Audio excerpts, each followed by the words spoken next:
Over think பண்ணுறத என்னால் ஸ்டாப்பே பண்ண முடியல, என்னால் நிறுத்தவே முடியல. தாட்ஸ் வந்துகிட்டே இருக்குது.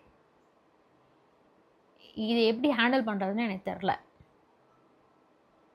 ஆக்சுவலாக 2 விஷயத்துக்காக தான் நீங்கள் ஓவர் திங்க் பண்ணுவீங்க. ஒன்று, உங்களோட பாஸ்ட்டில் நடந்த விஷயத்த நினச்சி நீங்கள் ஃபீல் பண்ணி டிப்ரெஷன் ஆகிடுவீங்க.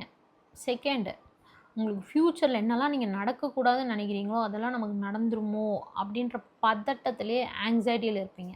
இந்த 2 விஷயத்துக்காக தான் நீங்கள் ஓவர் திங்க் பண்ணுவீங்க.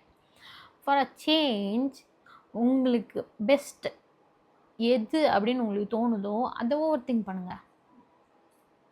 உங்களோட பெஸ்ட்டுக்கு நீங்கள் ஓவர் திங்க் பண்ணீங்க அப்படின்னு சொன்னால் எல்லாமே டிஃப்ரெண்ட்டாக மாறிடும். ஃபார் எக்ஸாம்பிள், இப்போ நீங்கள் டிப்ரெஷன் ஆங்ஸைட்டியில் இருந்தீங்கன்னா நீங்கள் ஹாப்பி அண்ட் எக்ஸைட்டடாக இருப்பீங்க. நீங்கள் பார்க்குற விஷன் மாறிடும், உங்களோட ரியாலிட்டியே மாறிடும், உங்களோட லைஃப் அப்சைட் டவுனாக மாறிடும். இதை தான் மேனிஃபெஸ்டேஷன் டெக்னிக்கில் சொல்லுவாங்க. பட் நம்ம இப்போ அந்த டாபிக்குள்ளே போவோம்னா, பட் அது கூட ஃபீலிங்ஸ் ஆட் பண்ணணும். இப்போதைக்கு நீங்கள் இந்த ஓவர் திங்கிங் டெக்னிக்கை ஃபாலோ பண்ணுறதுக்கு நீங்கள் உங்களோட பெஸ்ட்டை ஓவர் திங்க் பண்ணுங்கள். ஸோ தட் உங்களோட மைண்டும் வந்துட்டு எக்ஸைட்டடாக இருக்கும். ஸோ இந்த மாதிரி இருந்தால் நல்லாயிருக்கும் நீங்கள் யோசிச்சிட்டிங்க அப்படின்னு சொன்னால் உங்களால் திரும்ப பேக் ரிட்டன் வர முடியாது.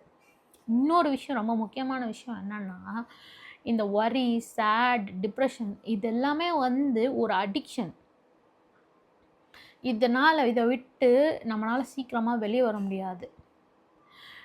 நமக்கு கஷ்டப்படுறது பழகி எடுக்கும், இது நம்ம ஹேபிட்லேயே இருக்கும், ரொம்ப வலிக்கும். But we love that. நமக்கே தெரியாது, நம்ம வந்துட்டு அந்த கஷ்டத்தை வேணும்னு சொல்லிட்டு அதை நினச்சிட்டே இருப்போம். நமக்கு இது வந்து ஒரு போதை அப்படின்றது நமக்கே தெரியாமல் இருக்கும் நம்மக்கிட்ட. நீங்கள் நல்லா ஃபீல் பண்ணி பார்த்தீங்கன்னா, இதை நம்ம யோசிக்கவே கூடாது, நம்ம ஃபீலே பண்ணக்கூடாதுன்னா உங்கள் மைண்டு ஃபீல் பண்ணவே வைக்கும். See the difference. இப்போ ஒரு குடிகாரனை குடிக்கவே கூடாதுன்னு நினைப்பான், ஆனாலும் அவனால் முடியாது, கண்ட்ரோல் பண்ணவே முடியாது. It's a kind of drug. இதை நீங்கள் ஒன்ஸ் ஃபீல் பண்ணிட்டீங்க அப்படின்னு சொன்னால் திரும்ப வெளியே வர்றது ரொம்ப கஷ்டம். ஸோ நீங்கள் வந்துட்டு ஓவர் திங்க் பண்ணுறது ஸ்டாப் பண்ணாதீங்க. அதுக்கு பதிலாக try this change for a change. Thank you.